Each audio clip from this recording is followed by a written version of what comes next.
Bay Bridge safety concerns still unfolding tonight. We are now learning more about why those 32 anchor rods may have broken on the new eastern span of the Bay Bridge. KRON 4's Charles Clifford has an update.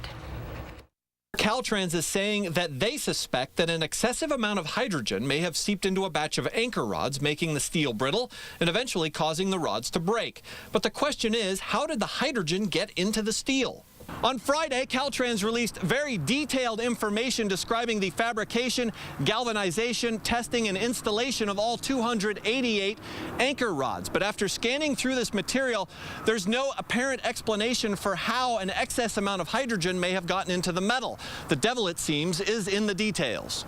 There are a couple possibilities. During fabrication of the bolts, the metal is heat treated or baked to make the rod stronger. This process may have strengthened the steel but left it vulnerable to hydrogen. Also, the rods are galvanized or coated with zinc to keep water away from the metal.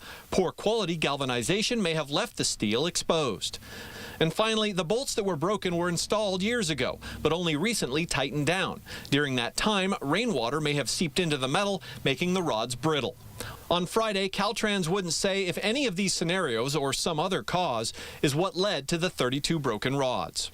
Right now, we do know that there is hydrogen. There is an excess of hydrogen in the steel bolts.